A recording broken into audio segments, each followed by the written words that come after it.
ನಮಸ್ತೆ ವೀಕ್ಷಕರೇ, ಭಗವದ್ಗೀತೆಯ ಶ್ಲೋಕಗಳ ಸಾರಾಂಶಗಳನ್ನು ಬಹಳ ಸುಲಭವಾಗಿ ಮತ್ತು ಸರಳವಾಗಿ ತಿಳಿಯೋಣ. ಅಧ್ಯಾಯ 1ರಿಂದ 4ರವರೆಗೂ. ಭಗವದ್ಗೀತೆ ಓದಬೇಕು ಅಂತ ಬಹುತೇಕ ಹಿಂದೂಗಳಿಗೆ ಆಸೆ ಇರುತ್ತದೆ. ಭಗವದ್ಗೀತೆಯಲ್ಲಿ ಅಂಥದ್ದೇನಿದೆ ತಿಳ್ಕೋಬೇಕೆಂಬ ಕುತೂಹಲ. ಆದರೆ 700 ಶ್ಲೋಕಗಳಿರುವ ಪುಸ್ತಕದ ಗಾತ್ರ ನೋಡಿ ಕೆಲವರು ಓದಲು ಹಿಂಜರಿದರೆ ಮತ್ತೆ ಕೆಲವರು ಆ ಶ್ಲೋಕ ಗೀಕ ಎಲ್ಲ ಯಾರು ಓದ್ತಾರೆ ಅಂತ ಸುಮ್ಮನಾಗಿರ್ತಾರೆ. ನಿಮ್ಮಂಥವರಿಗಾಗಿಯೇ ಸರಳವಾಗಿ ಒಂದೊಂದು ಅಧ್ಯಯನಗಳ ಸಾರವನ್ನು ಒಂದೆರಡು ಸಾಲಿನಲ್ಲಿ ಇಲ್ಲಿ ತಿಳಿಸಲಾಗುತ್ತದೆ. ಅಧ್ಯಾಯ 1. ತಪ್ಪಾಗಿ ಯೋಚಿಸುವುದೇ ಜೀವನದ ಸಮಸ್ಯೆ. ಅರ್ಜುನನ ದುಃಖ ಇಲ್ಲಿ ಮುಖ್ಯ ವಿಷಯ. ಯುದ್ಧಕ್ಕಾಗಿ ಬಂಧುಗಳನ್ನೇ ಕೊಲ್ಲಬೇಕಾದ ದುಗುಡ ಮತ್ತು ಖಿನ್ನತೆ. ಧರ್ಮ ಆಳುಗೆಡುವುದನ್ನು ನೋಡುವುದಕ್ಕಿಂತ ಅವರೆಲ್ಲ ತನ್ನ ಬಂಧುಗಳೇ, ಅವರನ್ನು ಹೇಗೆ ಕೊಲ್ಲುವುದು ಎಂದು ಅರ್ಜುನ ಯೋಚಿಸುತ್ತಾನೆ. ಆದರೆ ಈ ಯೋಚನೆ ತಪ್ಪು. ಧರ್ಮವು ಈ ಭವಬಂಧನಗಳಿಗಿಂತ ಹೆಚ್ಚು.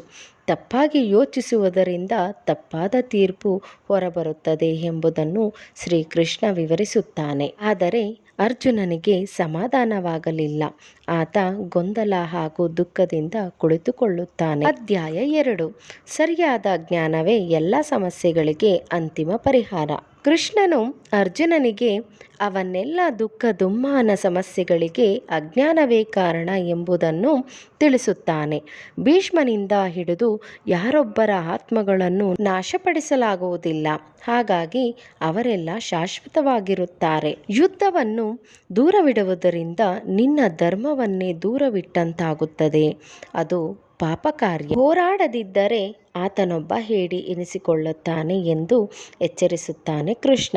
ಇನ್ನು ಅಧ್ಯಾಯ 3. ಅಭಿವೃದ್ಧಿ ಹಾಗೂ ಬೆಳವಣಿಗೆಗೆ ನಿಸ್ವಾರ್ಥ ಒಂದೇ ದಾರಿ. ಕೃಷ್ಣ ಇಲ್ಲಿ ನಿಸ್ವಾರ್ಥ ಸೇವೆಯಾದ ಕರ್ಮಯೋಗದ ಕುರಿತು ಮಾತನಾಡುತ್ತಾನೆ. ಕರ್ಮಯೋಗಿಯು ಧರ್ಮದ ಆಧ್ಯಾತ್ಮಕ್ಕೆ ಬೆಲೆ ಕೊಟ್ಟು ತನ್ನೆಲ್ಲ ಕೆಲಸಗಳನ್ನು ದೇವರಿಗೆ ಸಮರ್ಪಿಸುತ್ತಾನೆ. ಫಲಿತಾಂಶದ ಬಗ್ಗೆ ಯೋಚಿಸದೆ ತನ್ನ ಪಾಡಿಗೆ ತಾನು ಶಾಂತಚಿತ್ತದಿಂದ ಕೆಲಸ ಮಾಡಿಕೊಂಡು ಹೋಗುತ್ತಾನೆ. ನಮ್ಮ ಆಸೆ, ಸಿಟ್ಟು, ಅತಿಯಾದ ಪ್ರೀತಿಯೇ ನಮ್ಮ ನಿಜವಾದ ಶತ್ರುಗಳು. ಇವು ನಮ್ಮನ್ನು ಸ್ವಾರ್ಥಿಗಳಾಗಿಸುತ್ತವೆ, ಶಾಂತಿಯನ್ನು ಕಸಿದುಕೊಳ್ಳುತ್ತವೆ ಎಂದು ತಿಳಿಸುತ್ತಾನೆ ಕೃಷ್ಣ. ಇನ್ನು ಅಧ್ಯಾಯ 4.